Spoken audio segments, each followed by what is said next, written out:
Halo semua Sobat Komunikasi dimanapun berada. Kembali lagi di podcast Komunikasi Rasa. Kali ini bersama saya Dion dan Karini. Oke.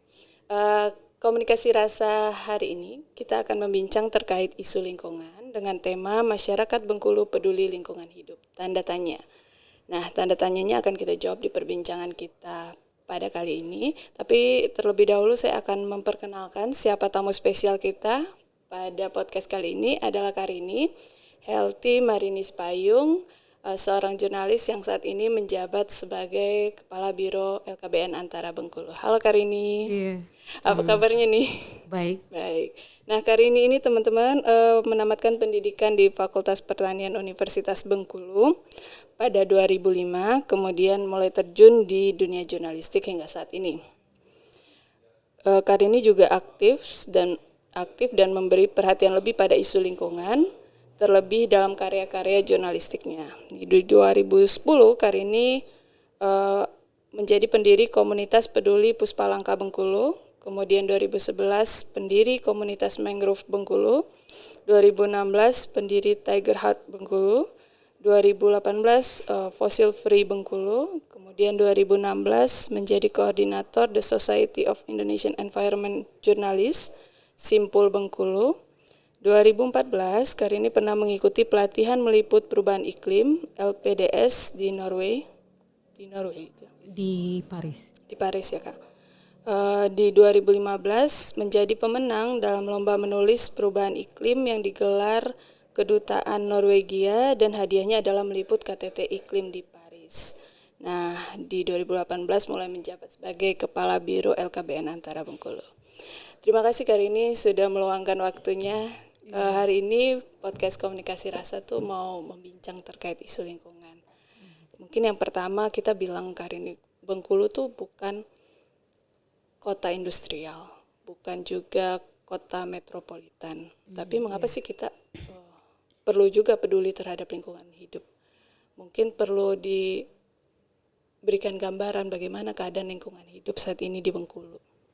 Ya, jadi kita itu hidup di sebuah lingkungan ya kan. Jadi dimanapun kita berada, kita itu nggak bisa lepas dari lingkungan kita tinggal.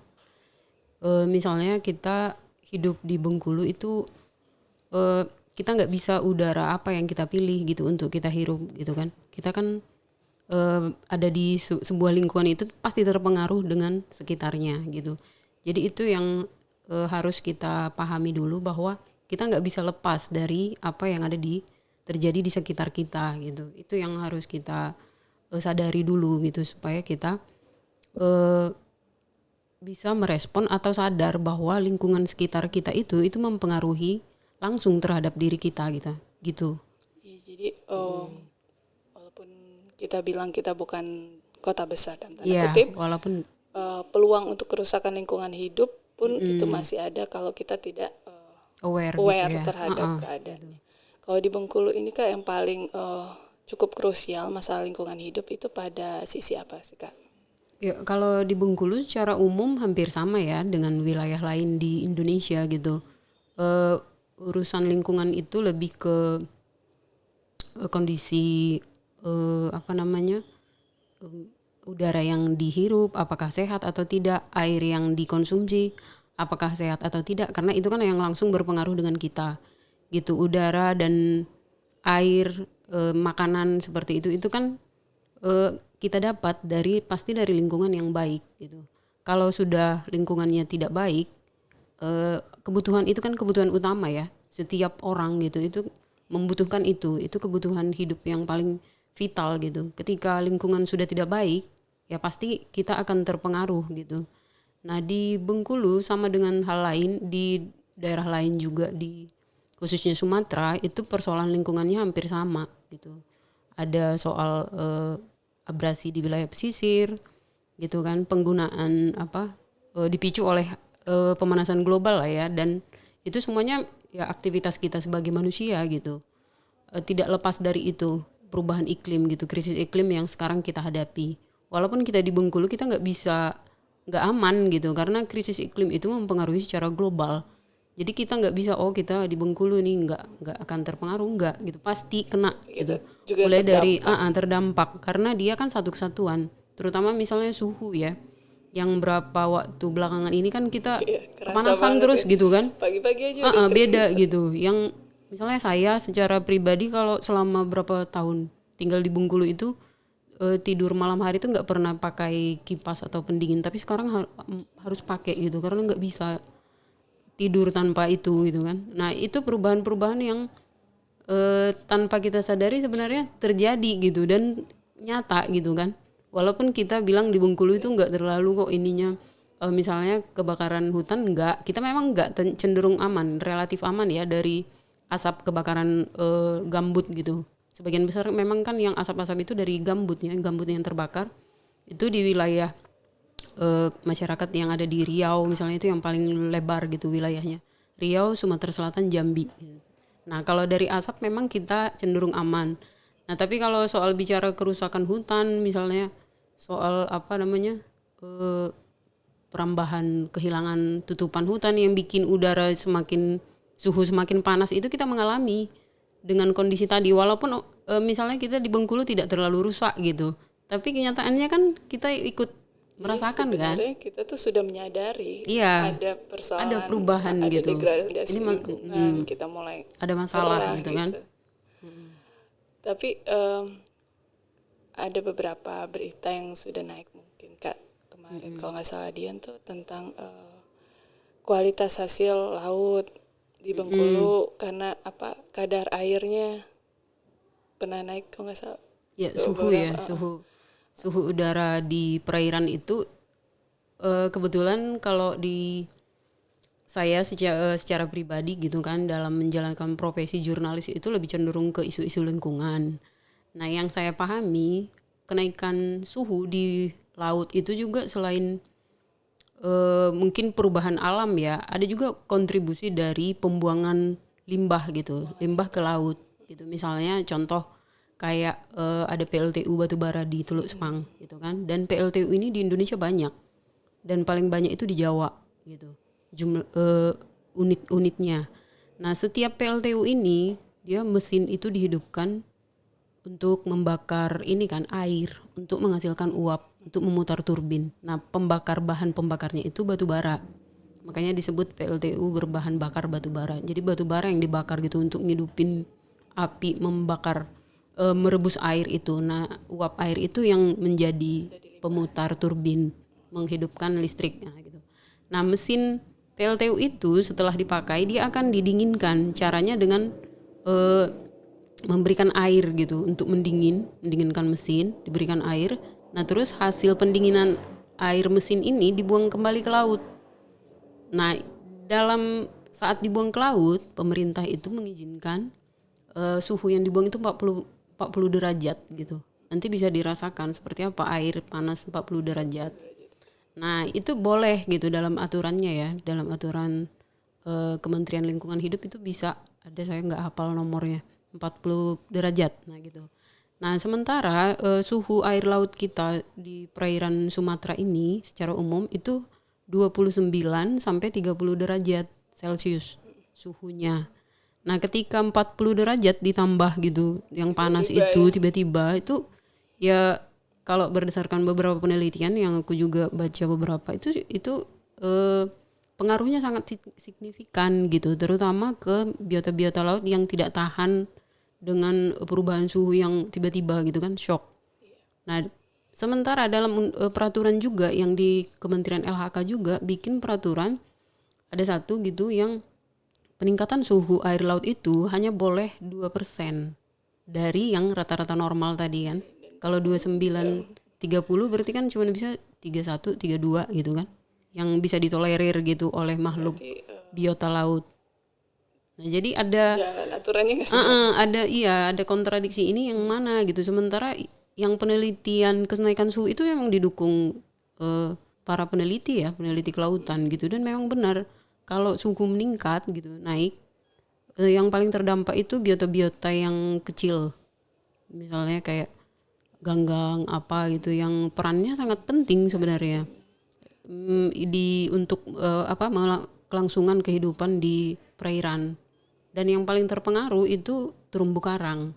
Gitu. Mereka sudah meneliti kenaikan suhu itu dampaknya terhadap terumbu karang itu terjadi pemutihan. Terumbu karangnya mati gitu. Karena dia nggak sanggup dengan suhu yang setinggi itu, mati. Nah, ketika terumbu karang mati, otomatis rantai apa itu di rantai ekosistem di perairan itu akan terganggu gitu. Sementara kan laut itu juga punya ini loh. Jadi kita jangan melihat penyerap karbon itu hanya hutan. Jadi blue carbon itu di laut. Iya, ada namanya istilah blue carbon gitu. Itu di laut dan itu di terumbu karang gitu. Ketika terumbu karangnya tidak berfungsi, otomatis fungsi penyerapan karbon itu tidak jalan. Jadi suhu kita tambah panas terus gitu. Kita membakar bakar diri sendiri sebenarnya sekarang posisinya. Mungkin yang paling kerasa secara pribadi bagi kita adalah kenaikan suhu ya kan. Iya, betul. Dan kalau ngomongin soal PLTU, mungkin akan kita nih sebagai masyarakat nih bisanya apa gitu kan, karena itu balik lagi ke aturan pemerintah. Kebijakan. Nah, kalau sebagai pribadi nih Kak, sebagai pribadi kan kita udah sadar kita tuh perlu untuk menekan kerusakan ini, misalnya hal-hal simple misalnya yang perlu secara real kita terapkan saat ini nih seperti apa sih Kak? Ya. Nah, jadi memang perubahan iklim itu, krisis iklim itu dipicu beberapa sektor ya. Salah satunya kan energi tadi, PLTU. Nah, ini disorot secara global gitu. Tekanan terhadap untuk pemerintah, kebijakan pemerintah untuk menekan energi fosil itu di mana-mana terjadi. Gitu, gerakan massa gitu ya. Sampai sekarang beberapa tahun terakhir ini kan gerakan itu juga semakin meluas gitu. Bahkan anak-anak yang kalau kita tahu ada namanya Greta Thunberg, itu dia orang Swedia yang setiap hari Jumat itu bolos sekolah. Dia demo untuk minta pemerintah di depan DPR mereka ya. Dia demonya minta pemerintah menghentikan gitu fosil, terutama bahan bakar batu bara sama minyak bumi. Nah, sayangnya kita di Indonesia menganggap batu bara dan fosil itu masih yang termurah gitu. Tapi kenapa termurah? Karena tidak pernah dihitung efek ininya, kerusakan lingkungannya nggak pernah dihitung sebagai biaya yang harus dikeluarkan gitu. Jadi dianggap hanya bakar gitu kan, tapi nggak menghitung gimana kerusakan sungai di mana batu bara dikeruk, kan nggak pernah dihitung. Apa dampak ininya di wilayah, misalnya kita Bengkulu Utara gitu kan batu bara dari sana. Yang murah tadi cuman karena tidak menghitung kerugian yang dihasilkan gitu, dampak kerusakan yang ditimbulkan, misalnya jalan gitu kan. Kalau kita ke Bengkulu Utara kan istilah kata orang Bengkulu saronian kan, truk kulur-kilir gitu, jalan rusak, terus pengendara terancam juga, udah berapa banyak yang kecelakaan gitu kan. Jadi rentetannya itu panjang kalau kita pakai energi fosil tadi itu. Nah, jadi salah satu tindakannya memang mendesak pemerintah untuk segera gitu meninggalkan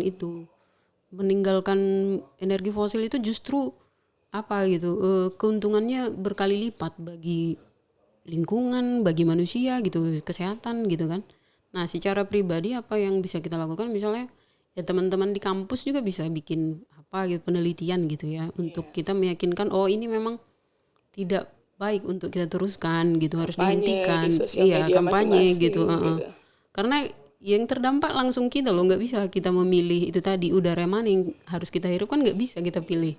Itu juga nggak bisa. Tinggal dan di planet lain. Iya, nggak ada gitu, ini satu-satunya. Terus bencana kan nggak milih orang juga kan gitu, nggak bisa kita pilih bencana itu cuman menghantam yang miskin enggak, atau bencana hanya menghantam yang kaya enggak, semua kena gitu. Ngomongin bencana dengan dampak lingkungan nih Kak, Bengkulu kita tahu nih hujan dikit 2 hari banjir, banjir, dan itu belum lagi ancaman gempa bumi gitu kan. Dan itu banjir kalau dulu biasanya di spot-spot tertentu, sekarang hampir merata. Iya, itu kalau dari hasil Kakak liputan di lapangan tuh faktor apa sih Kak? Ya, jadi banyak ya, faktornya banyak. Tapi kadang kita hanya di masyarakat itu selalu dalam kepala itu buang sampah sembarangan gitu kan. Ya. hanya itu, padahal bukan gitu. Itu hanya bagian dari salah satu. Tapi yang paling penting kan semua masalah kan harus dilihat secara komprehensif ya. Apa namanya? Kita tuh nggak bisa lihat sepotong-sepotong gitu. Harus apa kalau dalam istilah kawasan itu landscape. Harus ada landscape. Ini nggak bisa. Yang ini pasti mempengaruhi yang satu lagi gitu. Misalnya mulai dari tata kota gitu kan. Tata kota yang nggak beres juga pasti. Misalnya kayak di Rawamakmur itu lama kan nggak punya ini apa sih aliran drainase itu kiri kanan nggak ada gitu di pinggir jalan. Jadi wajar. Jadi mulai dari tata kota, terus belum lagi kerusakan di hulu gitu kan. Yang dulunya air masih bisa diserap gitu di daerah resapan sekarang hilang. Gunungnya aja udah hilang gitu, bukitnya pun udah hilang. Jadi campur gitu, tambah mempercepat. Ya akhirnya kita akan lebih sering mengalami itu gitu. Kalau nggak ada tindakan yang dikerjakan juga bersama-sama, nggak bisa kota aja gitu yang bertindak. Di Bengkulu Tengah juga harus, Pemprov juga harus gitu yang sebagai koordinator gitu kan. Dan jadi muncul di media tuh hanya yang muncul di media soal pemberitaan hari-harinya. Pemberitaan Kita saat nggak pernah nemuin solusinya betul. apa gitu dari pemerintah. Jadi yang tahun 2019 ya, apa 18 yang kita dulu lumayan parah juga kan, sempat dibentuk itu pemerintah sempat bentuk apa tim yang apa gitu untuk DAS. Karena kan dulu memang ya dia yang disoroti memang wilayah di Karena hulu. dianggap sungainya masalah ya kan. Wilayahnya terbuka gitu, daerah aliran sungai daerah resapan air, hutan-hutannya udah pada terbuka gitu kan. Jadi air yang jatuh atau yang datang itu langsung ke ini masuk bawa sedimentasi gitu. Akhirnya ya sungai tambah cepat dangkal sementara air yang melintas banyak gitu kan. Ya otomatis meluber kemana-mana gitu. Jadi ya belum ada keseriusan lah ya. Atau mungkin dipandang butuh biaya yang besar gitu kan sama Pemda. Jadi mereka menganggap ini berat gitu pekerjaan. Tapi yang menanggung kan kita semua kita kayak gitu. Berulang Di masalah yang sama terus gitu. Itu. Iya. Nah, Kak, selain itu kan kalau ngomongin Bengkulu tuh tadi udah Kakak singgung soal PLTU. Kemudian ada yang namanya tambang juga di Bengkulu cukup banyak. Dan kalau tambang selain itu membawa pendapatan juga membawa efek samping lah dalam tanda kutip. Nah kalau mungkin di luar dari kota tapi masih kita bincang lah Seluma Kak. Nah tambang pasir besinya itu sebenarnya kalau kita kalau beberapa media sudah mulai menjabarkan nih kenapa masyarakat itu menolak. Karena tawaran misalnya jadi pekerja di tambang itu nggak sebanding dengan kerjaan atau pendapatan sebelumnya mereka. Dan selain itu, balik lagi tadi, kelangsungan menjaga lingkungan itu kan bukan hanya untuk keuntungan pribadi. Nah, kalau media menurut Kakak di Bengkulu menyoroti isu-isu lingkungan, isu-isu tambang, isu-isu PLTU di Bengkulu itu sudah maksimal atau belum Kak? Ya, jadi makin kesini sebenarnya media itu semakin sadar juga ya tentang pentingnya pemberitaan soal lingkungan hidup gitu. Kalau dibanding sebelum-sebelumnya itu isu lingkungan itu isu marginal gitu, dianggap tidak mendatangkan profit sama sekali gitu. Isu itu di dalam sebuah perusahaan pers gitu kan. Ini isu yang tidak seksi gitu ya. Isu lingkungan itu kadang juga berbahaya. Berbahaya terus tidak mendatangkan keuntungan gitu dibanding misalnya isu politik apa gitu, dan dianggap tidak juga menarik pembaca gitu isu lingkungan. Nah ternyata semakin kesini ketika dampak sudah semakin tidak bisa dibendung gitu kan, semua orang merasakan, akhirnya perhatian itu ada gitu muncul. Dan upaya kita di SIEJ itu masyarakat jurnalis lingkungan sebenarnya itu membumikan isu lingkungan gitu. Dan semakin kesini sebenarnya semakin masyarakat itu sadar gitu. Kayak di pesisir Seluma itu gitu kan. Mereka itu kan sudah tinggal di situ lama ya. Masyarakat pesisir itu tahu gitu wilayahnya. Seperti apa wilayah itu gitu. Mereka paham. Dan apa dampak yang akan terjadi ke depan ketika wilayah pesisirnya dikeruk gitu, rusak. Kan mereka yang hidup di sana yang merasakan, bukan kita gitu yang agak jauh gitu, walaupun akan tetap pasti terdampak gitu kan. Tapi yang paling duluan merasakan ya mereka. Jadi mereka wajar gitu kan punya kecemasan gitu, ketakutan yang bisa dibayangkan. Mereka sudah bisa bayangkan tanpa misalnya pengerukan sekarang aja abrasi di wilayah itu tuh parah gitu kan. Kehilangan pantai itu sudah lebar gitu, panjang, tanpa ada aktivitas apa-apa gitu. Dengan kenaikan permukaan air laut aja itu sudah hutan pantai setiap hari hilang gitu, kayak yang di ini kan, di Pelindo itu yang sudah jebol gitu sekarang. Nah di Seluma juga waktu gempa tahun 2007 ya terakhir, mereka itu mengalami tsunami kecil menurut warga di sana. Nah jadi wajar mereka cemas gitu kan, mana mereka tinggal di pinggir laut lagi dengan nggak ada pelindung gitu. Jadi kalau dikeruk, misalnya ada gempa bumi atau apalagi tsunami, kan hilang kan wilayah itu.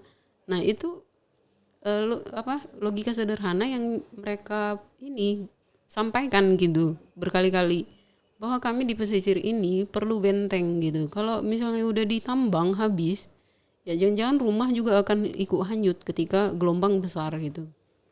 Nah jadi hal-hal seperti itu yang sejak 2010 mereka sampaikan. Karena kan sebenarnya yang paling peristiwa yang membuat masyarakat pesisir itu sadar, yang paling sadar lingkungan itu kan gempa di Aceh ya tahun 2004, waktu gempa dan tsunami gitu. Sejak itu kan kita di Bengkulu kan kalau gempa cemas kan. Sebelum itu kan enggak, biasa aja gitu. Ternyata kalau gempa dengan tsunami itu mengerikan gitu. Nah akhirnya orang di pesisir itu tuh juga sampai sekarang itu masih, ya kan kita ini perlu ini benteng hijau gitu. Tapi Kalau nggak ada, mindset soal bencana tuh juga berpengaruh juga ya Kak. sangat Orang berpengaruh. mindsetnya bukan karena lingkungan nih, karena emang ditakdirkan untuk mendapat bencana. Padahal Iya, kan kita tuh ada kontribusinya betul. juga. Memperparah dampak atau enggak? Iya. Iya betul. Jadi kayak di Muko-Muko juga tahun 2000 setelah gempa Aceh, mereka itu bikin penanaman mangrove karena mereka melihat di wilayah Aceh yang banyak mangrove itu lebih aman gitu. Jadi mereka nanam. Jadi mereka kan ya jadi pelajaran gitu bencana di wilayah lain ya. Nah di wilayah pesisir Seluma ini juga. Jadi salah satu alasan mempertahankan pesisir dari eksploitasi itu adalah kecemasan itu tadi, ketakutan kehilangan daratan yang ya otomatis mereka tinggal di situ kan. Kalau mereka tidak selamat, ya harus terusir dengan sendirinya gitu. Jadi menjaga lingkungan itu Menjaga, sebenarnya juga betul, menyelamatkan kita dari bencana. iya, Jadi menjaga, bencana itu nggak sekedar given gitu, tapi ya karena ada ada upaya gitu, ketika misalnya kondisinya jauh lebih baik, mungkin dampaknya lebih kecil, berkurang, lebih betul. kecil.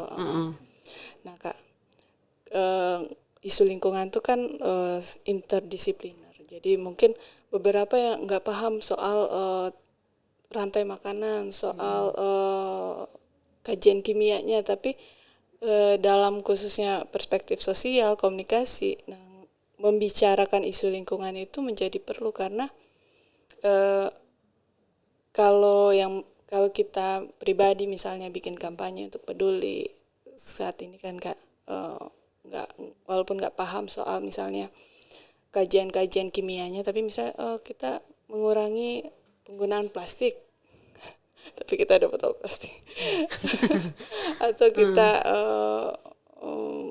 kampanye-kampanye sejenis yang disuarakan oleh orang komunikasi dalam tanda kutip itu kan ada kontribusinya, walaupun mereka mungkin tidak meriset secara langsung.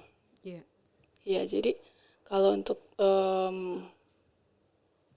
kekuatan media lah saat ini Kak, kekuatan media sosial, media massa menggaungkan bahwasanya kita perlu peduli, kita perlu aware, itu dari hal-hal kecil tuh seperti apa aja sih Kak?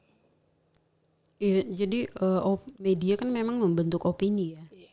fungsinya gitu. Dan itu memang iya, ketika kita sampaikan bahwa ini penting itu mempengaruhi sudut pandang gitu. Dengan ya komunikasi gitu kan, memberikan informasi. Kalau walaupun kita sebagai jurnalis juga kan bukan di ilmu itu ya, kayak aku dari pertanian gitu kan. Tapi kan kita belajar gitu, membaca hasil riset gitu kan. Banyak bertaburan riset misalnya dampak plastik, penggunaan plastik misalnya untuk kesehatan kita, untuk lingkungan, itu mengerikan kalau kita tahu, kalau kita mau tahu gitu. Terakhir ini belum lama gitu kan, teman-teman dari Ekoton kan ke Bengkulu, mereka itu lebih fokus ke sampah plastik di sungai, penyelamatan sungai ya, yang sampah plastiknya parah gitu di mana-mana, dan mereka ekspedisi di Sumatera dan Kalimantan kalau nggak salah. Nah mereka teliti yang di Bengkulu, mereka ke pantai sama ke Sungai Bengkulu waktu itu, dan bikin riset kecil yang bisa cepat diketahui ini tercemar atau enggak. Dan hasilnya air yang kita minum itu dari PDAM, bukan yang diminum ya, pokoknya air yang mengalir ke rumah kita lah. Ada yang mungkin minum setelah dimasak gitu, ada yang mungkin hanya dipakai untuk mandi gitu kan, itu sudah tercemar mikroplastik gitu. Dan ternyata makanan ikan yang kita makan juga sudah tercemar mikroplastik. Jadi kalau kita tahu sebenarnya kenyataannya itu sudah mengerikan, kita itu udah kayak jadinya ini aman nggak dimakan, dalam piring yang ini ikan ini sudah ada mikroplastiknya, dan mikroplastik itu kalau masuk ke dalam tubuh itu kayak masuk ke aliran darah gitu kan, itu menyebabkan penyakit yang misalnya kalau kita ada jantung itu lebih parah, ada pemicu penyakit lain. Kalau mikroplastik juga masuk ke dalam pembuluh darah kita itu lebih cepat, lebih parah gitu, dalam tempo yang lebih cepat. Jadi balik lagi tadi yang di garis bawahi, kalau kita mau peduli ya iya, kan. kalau kita mau peduli gitu. Sudah banyak penelitian, Banyak muncul sekali juga di media. Jadi memang gaya hidup ya, mungkin itu yang bisa kita kaitkan ke tiap pribadi. Gaya hidup maksudnya konsumerisme gitu kan. Misalnya kayak sekarang kan gampang sekali, harga-harga apa gitu murah kan. Jadi misalnya cuma sekian ribu beli gitu. Terus misalnya ya misalnya satu sedotan juga gitu penggunaan. Nah itu kan yang kita anggap enteng gitu kan, atau kita apalagi cewek gitu kan, banyak sekali peralatan yang entah apa aja gitu, dan itu kan sampah sebenarnya kan, tanpa kita, kalau kita berpikir panjang gitu, mengurangi kita belanja sebenarnya mengurangi produksi sampah kita. Jadi bukan hanya soal mendaur ulang, tapi mulai dari kurangi dulu sampahnya gitu. Jadi beli misalnya apa, ada plastiknya kan. Jadi coba kalau kita berpikir, kalau kita belanja itu pikirannya sampai ke situ. Kalau aku beli ini, berapa sampah yang akan kita beli misalnya minuman boba gitu kan. Misalnya kita beli ini, berarti ada hari ini nyampah berapa gitu. Jadi bukan karena murah gitu. Kita kan nggak pernah berpikir efek sampingnya kan. Oh itu murah barang tuh, beli ini cuma 2.000, 5.000 gitu kan. Tapi setelah dikumpul sampahnya yang lebih mahal. Jadi kalau minuman yang kotak aja. Iya, misalnya yang kotak, itu bisa didaur ulang kan. Daripada misalnya boba berapa beli, terus kalau acara beli yang itu plastik minuman yang kemasan plastik, biar gampang gitu, cuma bagi. Nah itu jadi harus itu yang bisa ya secara personal ke tiap orang, menekan itu. Jadi kalau belanja coba pikirkan sampah apa yang akan aku hasilkan dari beli ini, belanja sebanyak ini. Jadi dan itu balik ke kita loh. Jangan kita pikir kita udah buang sampah itu gitu kan, nanti datang mamang ini sampah itu balik, belum coba pikirkan itu nanti kemana gitu, di lingkungan panas. Iya di lingkungan kita, tetap di bumi gitu, di misalnya di TPA Air Sebakul kan dicampur aja kan, dicampur air lindinya entah kemana-mana gitu, akhirnya balik juga ke laut, balik ke dimakan ikan, balik ke piring kita gitu, balik ke kita. Jadi nggak bisa kita udah aman, sampah udah dibuang gitu tanpa mikir panjang gitu. Dampaknya balik ke kita. Balik ke kita. Nah Kak, ngomongin soal lingkungan tuh kadang kita perlu konsisten gitu kan, nggak perlu terus ada di media, terus dibicarain. Kan kadang isu-isu seperti ini hanya mengambil momentum gitu. Ada bencana, ada misalnya aktivis yang ditangkap, kemudian orang kasih perhatian, tapi setelah itu kan hilang. Kita kayak nggak menemukan hasil apa setelah setelah ada kerusakan lingkungan yang diberitakan tuh kan, kita harapannya apa sih yang dikejar? Ada perbaikan. Ada perbaikan. itu tuh sebenarnya Kak masalahnya tuh dari mana sih? Itu bisa balik ke jurnalis juga ya. Jurnalis itu kan perlu mengawal isu gitu kan. Nah di sini kadang jurnalis itu tidak punya kemampuan gitu, atau ada faktor misalnya dari redaksi gitu kan. Kan jurnalis juga nggak bisa sepenuhnya menentukan apa yang bisa sih, dia menulis apa yang dia mau, tapi kan yang menentukan naik di Ruangnya. di ruang di publik, di apa namanya, di media itu kan ada lagi pihak-pihak lain kan yang menentukan apakah ini naik cetak atau ini tayang siar atau tidak gitu. Nah, tapi balik lagi memang harus ke jurnalisnya dulu. Kan bahan mentah itu kan dari jurnalis kan, materi itu dari wartawan gitu. Jadi memang wartawan harus paham isu juga, harus paham isu. Jadi kadang kan jurnalis dah kompres datang dan dia hanya ngerti saat itu aja, nggak berusaha mendalami ini akar masalahnya apa gitu, mencari, menggali gitu. Itu sangat langka, Seperti jarang. laporan gitu ya. Ya, laporan mendalam dan mengawal gitu. Karena kan ya jurnalis itu juga mengadvokasi gitu, mengawal gitu kan. Mengawal ke arah yang disebut tadi perbaikan gitu. Jadi nggak kayak pemadam kebakaran, di situ ada kejadian berita apa gitu kan, lagi heboh, di situ banyak itu naikkan terus setelah itu hilang gitu. Nggak berusaha gimana ini solusi yang Endingnya ya. apa yang diharapkan gitu dari isu ini gitu. Jadi memang itu yang perlu juga dibekali ya dari jurnalis. Makanya memang jurnalis itu disarankan, kalau seperti kami di Antara itu disarankan dia lebih ke spesialis. Jadi enggak semua isu juga harus paham gitu. Misalnya membagi ke ahlian. Misalnya isu politik, ya di politik aja lebih ke sampai paham gitu. Atau di olahraga. Jadi orang-orangnya memang itu olahraga fokus. Jadi dia tahu apa persoalan apa ini gitu di isu itu. Nah, terus kayak ada di Kesra. Kesra ini lingkungan itu termasuk Kesra, kesejahteraan rakyat, masyarakat. Nah, itu ada memang orang-orangnya yang fokus misalnya di isu kayak aku tadi kan, isu lingkungan. Nah, aku fokus di situ. Dan memang karena ketertarikan, lebih baik memang seperti itu. Karena ketertarikan personal gitu, bukan karena diperintahkan editor misalnya kalau orang yang nggak tertarik juga nggak akan terikat dengan isu. nggak akan ini gitu connect gitu, susah dia kan hanya paham kulit-kulitnya gitu kan, tidak Akhirnya hanya laporan liputan gitu. ya liputan yang sangat dangkal gitu kan, ya cuman informasi sekilas seperti itu, seremonial gitu. Nah, kalau dari pengamatan Kakak nih, selain jurnalis kan perlu juga peran-peran dari kelompok-kelompok pemuda. Nah di Bengkulu tuh menurut Kakak sudah banyak dan sudah mulai gaungnya bagaimana sih kelompok-kelompok yang peduli terhadap lingkungan hidup?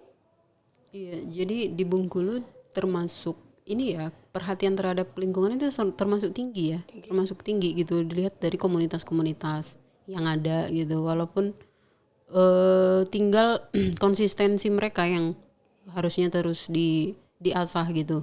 Jangan hanya sebentar gitu di isu ini, habis itu udah menghilang gitu kan. Nanti pungut-pungut sampah sebentar udah itu bubar gitu komunitasnya gitu kan. Atau ada isu lain misalnya yang hanya sekilas gitu paham. Dan memang harusnya ditekun fokus di itu sampai misalnya ada kebijakan yang muncul untuk sampai karena kan komunitas itu kan sebenarnya itu tujuannya, enggak juga kalau ada terus berarti kan sebenarnya masalahnya belum selesai kan, ketika komunitas itu masih ada gitu. Jadi kalau misalnya tujuannya tercapai otomatis dia enggak akan dibutuhkan lagi. Jadi seperti itu, misalnya mendorong yang kayak sampah sembarangan ini kan, sampah yang di mana-mana jadi persoalan terus-menerus gitu, kayak di laut itu gitu kan, sampai hari ini kan enggak ada apa sih perangkat yang dibuat pemerintah daerah untuk mengatasi misalnya sampah pantai itu aman gitu kan. Kayak kalau di Bali kan tiap pagi mereka memang ini ada patroli gitu, ada mesin ada kendaraan di laut itu yang di pantai itu yang nyisir sampah sampai bersih, karena kan mereka jual itu pantai. Ternyata kalau pagi itu sama kayak Pantai Panjang di Bali itu gitu. Jadi memang mereka bersihin.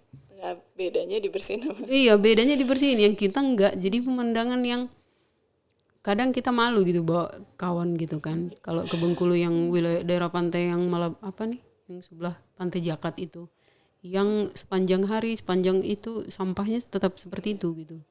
Dan iya tidak ada ini. Sengaja kan untuk membuang di situ. Iya, karena memang kan sampah dibuang kan balik lagi. Jadi walaupun Iya, kita dibuang ke nggak laut. buang ke laut, ya besoknya udah datang lagi gitu di bawah ombak gitu. Jadi nggak solusi kan. Dan akan terus seperti itu gitu. Jadi kalau balik lagi nih Kak, masyarakat Bengkulu peduli, udah peduli Kak. Masih sebagian kecil. Jadi Sebagian memang kecil ya sudah sebagian menaruh kecil. peduli. Dan memang masih jadi PR semua orang ya untuk meningkatkan kesadaran setiap masyarakat yang lebih peduli lingkungan. Ya, jadi dimulai dari diri sendiri. Iya betul. Terus Jangan kekuatan, berharap kita nggak bisa apa-apa gitu. Iya, Kadang kan kita nggak sadar kan. secara Kita pribadi kita bisa untuk iya, menjaga menjaga hidup lingkungan. kita. Tadi Kak udah kasih tip mulai dari menekan konsumerisme. Iya, Ketika sekecil-kecilnya belanja gitu. jadi jangan cuma mikir oh ini diskon murah, Terus tapi murah-murah ini gitu kan. bersampah atau tidak. Jadi jangan berpikir kalau ada duit gitu yang ini bisa, ini lumayan nih, murah gitu. lagi Tapi diskon. ternyata kita jadi penyampah. Ini kan Kita menambah beban ini sendiri gitu. Beban lingkungan kita. ya kalau kita ngomongin soal sampah yang diimpor ke kita, nanti panjang Itu lagi kan. panjang lagi, itu pun ada gitu. Itu kan udah kebijakan kan. Ternyata Itu kita nerima sampah gitu. Padahal Padahal sampah sampah kita aja sudah banyak gitu. yang Dan sampah kita tidak nggak bisa kita dikelola. kendalikan gitu kan. Tambah lagi yang kebijakan impor sampah. Jadi secara pribadi kita juga perlu untuk peduli itu. Oke, kita memang bukan pembuat kebijakan, tapi secara pribadi kita bisa bikin kebijakan untuk diri kita sendiri. Iya. Kemudian kalau kita mau Kita bisa bersuara loh. Bersuara. Misalnya kayak teman-teman Ekoton kemarin itu mereka somasi gitu, perusahaan-perusahaan yang penghasil kemasan yang paling banyak plastik. Kayak ada perusahaannya, kita bisa somasi gitu. Ini kalian harus bertanggung jawab untuk mengendalikan sampah atau mendaur ulang sampah yang kalian produksi gitu dari merek. Ada mereka nyebut merek ini. Jadi saat sampling gitu yang ditemukan dalam satu titik spot-spot, mereka ini lihat ini paling banyak nih perusahaan apa gitu. Itu ketahuan. menarik juga Kak, waktu yang ada viral ini kan kemasan edisi tahun berapa, ternyata masih ada di masih bagus kan. Nah itu plastik yang 90-an, tahun bisa 80-an beratus tahun ternyata, gitu masih dan kalau dia sudah mulai pecah, nah itu tadi menjadi mikroplastik yang berbahaya kalau dimakan. rusak ekosistem. Nah, jadi selain pribadi kita juga apa sih Kak, ikut ke kelompok-kelompok yang peduli agar suara kita tuh bisa Iya, mewakili. lebih suara lebih kencang gitu kan. Lebih banyak. Jadi teman-teman memang yang aku bilang tadi yang masih anak sekolah itu, mereka sudah mengarah ke people power gitu. People power itu lebih banyak bersuara pasti saat lebih ini bagus people gitu. berpengaruh sekali. Iya, lebih banyak kita bersuara. Justru jangan pikir kita diam, udahlah urusan orang itu gitu kan. Kan lebih sering dalam atau bahkan dicurigai gitu. Mereka ini kok nggak mau dibangun ini anti pembangunan gitu kan. Padahal kita nggak paham apa sebenarnya yang disuarakan gitu, apa yang dikhawatirkan gitu. Kadang di kelas juga ada dua sudut pandang juga kalau dipaparkan seperti itu, kalian akan bagaimana? Pasti gitu ada ini kan. Karena pembangunan yang baik justru tidak merusak lingkungan. Iya, Karena tidak merusak lingkungan, tidak meminggirkan masyarakat gitu. Karena pembangunan yang berkelanjutan ya yang memikirkan bangunan itu. Iya, berkelanjutan, aktivitasnya tidak mencemari lingkungan gitu kan, dan berjalan ya berkelanjutan tadi, lestari gitu, tidak mengorbankan kiri kanan gitu kan. Kalau mengorbankan kiri kanan berarti tidak berkelanjutan. Berarti sebenarnya itu tidak membangun. Iya, tidak membangun, nggak pas disebut membangun gitu. Bisa dibilang proyek aja, proyek gitu kan. Proyek. Oke Kak, jadi intinya nih teman-teman, kalau ngomongin lingkungan tuh nggak ada titiknya. Iya, Kita kalau karena kena ke isu sampai kita ini, masih hidup gitu kan, ini sangat penting gitu. Makanya ya kita harus mengedukasi diri sendiri juga ya, jangan malas gitu untuk mencari tahu ini apa sih dampaknya gitu. Jangan jadi egois gitu, jadi beban gitu untuk lingkungan gitu kan. Kalau yang belanja tadi itu hanya taunya aku kan ada duit gitu banyak gitu duit. Belanja ternyata jadi beban gitu kan. Jadi beban lingkungan, sadar nggak kita gitu. Jadi jangan karena aku kan duitku gitu kan. iya. Terus apa Sama seperti masalahnya tadi, gitu kan. tanah-tanahku mau bikin Iya, mau tambang atau bikin enggak, tapi betul ini udah aku beli gitu kan. Tapi dampaknya masalahnya aktivitasmu itu mengganggu yang lain gitu, mengganggu keberlangsungan hidup kita gitu. Kecuali kalau bisa hidup sendiri di situ gitu, silakan kita gitu kan. misah-misah planet Dan gitu. nggak akan berdampak sama kita gitu, nggak apa-apa gitu kan. Tapi saling apa tuh Kak, mempengaruhi. Ya, Jadi kalau kita pribadi terus kita ngajak, terus kita iya ikut jadi itu yang aktif bersuara. betul. Makanya aku kan secara personal itu terlibat langsung kayak bikin komunitas apa gitu, Puspalangka, mangrove apa sih ini tiger gitu kan. Itu tuh untuk ya mengajak sebanyak mungkin orang juga aware gitu bahwa ini penting gitu kan. Ini penting kita tahu, masyarakat perlu tahu ini. Jadi tujuannya seperti itu. Bukan karena kurang aktivitas gitu kan. Tapi aku menganggap itu penting gitu. Ini perlu disampaikan gitu. Ini bermanfaat untuk kita atau ini penting untuk masa depan kita gitu. Jadi lebih banyak terlibat hal-hal yang seperti itu lebih keren lah. Gitu. Jadi kita melibatkan diri kita langsung terhadap terlibat isu-isu langsung. lingkungan. Dan ruangnya banyak gitu. Bisa Ruangnya bikin sudah banyak. sendiri gitu Kita kan bisa atau bikin gabung dengan KP-nya yang lain, sendiri, bisa bikin aktivitas sendiri. Apalagi sekarang udah teknologi apa ini maju gitu kan. Jadi sebenarnya pekerjaan menyampaikan informasi itu lebih gampang. Atau kadang lagi misal kemarin isu yang apa sih Kak, aktivis yang ditekan lingkungan, kita bisa kita nggak turun ke lapangan tapi kita bisa menyuarakannya di lewat sosial medsos media kita, betul. karena gaungnya Iya, semakin besar. itu kemana-mana. bisa lewat media itu sangat efektif untuk menyampaikan gitu. Apalagi komunikasi sekarang kan kita bisa misalnya langsung tag presiden, bisa ini langsung Bu Menteri gitu-gitu kan. Bisa ini People langsung power gubernur. tadi ya, kan? Jadi sudah sangat mudah gitu untuk kita menyampaikan suara kita langsung. Jadi kalau kita Gitu. masyarakatnya dianggap sudah apa sih ngerti dalam tanda kutip terhadap kerusakan lingkungan, pengambil kebijakan dan pengambil keuntungan dari lingkungan itu akan berpikir tidak semudah itu untuk menjajah dalam tanda kutip lingkungan. Jadi semakin kita teredukasi gitu kan, semakin masyarakatnya mengerti, itu ya mereka juga mikir-mikir gitu.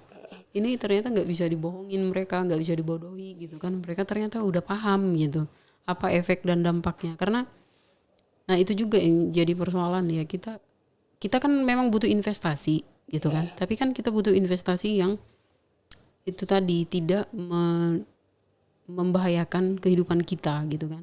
Nah persoalannya yang investasi yang banyak masuk ke kita itu juga belum sehat gitu mereka. Kalau mereka baik, mereka juga pasti akan terus terang gitu menyampaikan ini efeknya ini loh ke depan gitu. Sebagian besar kenyataannya nggak disampaikan gitu ke masyarakat. Hanya sampaikan misalnya nanti ada lowongan seperti itu tadi. Nanti ada tambahan pasokan listrik, tapi yang hal-hal yang ini nggak dikasih tahu. Karena kalau kita disuruh memilih, pasti akan lebih banyak mudaratnya dan kita akan nolak gitu. Kalau kita teredukasi dengan baik. Iya, kalau kita teredukasi terhadap dampak.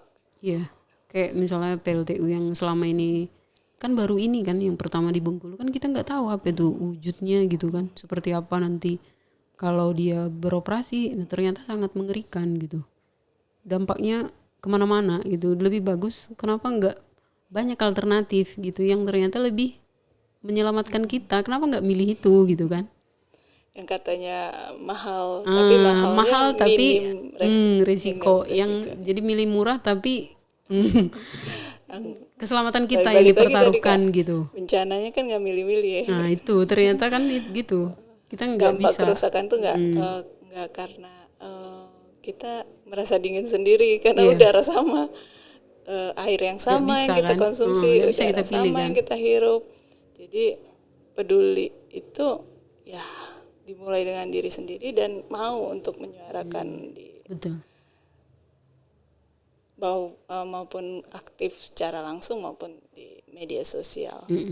Ya pakailah bijak menggunakan medsos kan. Semua orang kan punya sekarang kan. Pasti ada beberapa jenis gitu, minimal satu pasti ada gitu. Pakailah untuk ya bisa untuk ini kepentingan sendiri bisa, tapi ketika kita bersuara untuk lingkungan itu juga untuk kepentingan kita gitu, bukan siapa-siapa. Jadi kesadaran itu dulu yang perlu ditanamkan Jadi gitu. minta ini kita harus closing. Jadi closing statement kakak nih gimana sih men-trigger masyarakat untuk peduli lingkungan? Iya, jadi orang kan pada umumnya dia sadar kalau sudah terdampak langsung gitu ya. Sebagian besar seperti itu. Kalau dia belum merasakan, dia belum sadar gitu. Oh ini penting gitu. Sebagian besar seperti itu. Tapi lebih bagus jangan dulu kita kena bencana baru kita sadar. Jadi sudah banyak gitu peringatan, sudah banyak riset yang menyampaikan bahwa ini bagus atau ini tidak bagus gitu. Jadi kita sebagai manusia yang punya akal gitu kan, yang punya kelebihan akal untuk berpikir gitu, untuk menyaring apa gitu informasi yang ada ya dipakai gitu kan untuk kita sendiri juga, untuk keselamatan kita sendiri. Jadi caranya seperti itu, jangan dulu sampai ikut rumahnya terendam baru oh ini berkor-kor, oh ternyata ada masalah gitu. Jangan, cukup dengan melihat misalnya di wilayah lain sudah, jangan sampai itu terjadi di kita gitu. Oke, mungkin kita sampai di ujung, tapi pembicaraan terkait isu lingkungan harapannya nggak berhenti di sini dan mungkin di ruang-ruang yang lain ya Kak ya. Jadi intinya peduli, masyarakat Bengkulu itu cukup peduli. Sudah mulai banyak ruang atau gerakan pemuda yang mau untuk ikut peduli terhadap kebijakan pemerintah terkait lingkungan hidup dan tinggal bagaimana kita untuk tadi peduli terhadap kelangsungan. Kalau kita mikirin daerah, ya udah peduli terhadap kelangsungan diri kita sendiri. Karena Jangan pikirkan orang lain. Gitu. Karena Kita dulu gitu. Nggak bisa milih udara, nggak bisa milih air, nggak bisa milih planet lain untuk kita tinggali kecuali bumi. Kalau kita nggak jaga ya siapa lagi? Gitu ya kayak. Terima kasih Kak Rini udah sama-sama berbagi pengetahuan, terus juga menyemangati kita bahwasanya suara kita tuh diperhitungkan ketika kita mau ngomongin soal kerusakan. Jadi jangan lingkungan merasa apalah aku gitu kan. Dan ini bukan obrolan Ini kita, bukan, ini obrolan pemangku kepentingan, bukan kita. tapi dari kita kalau kita aware, kita mau untuk mengkritiki dan tanda kutip itu akan mempengaruhi juga dengan kelangsungan keadaan lingkungan di sekitar kita. Sekitar kita sendiri. Yap, sampai ketemu di podcast Komunikasi Rasa serial selanjutnya. Saya Dion dan Rini. Kak Rini pamit dari podcast kali ini. Sampai ketemu, see you.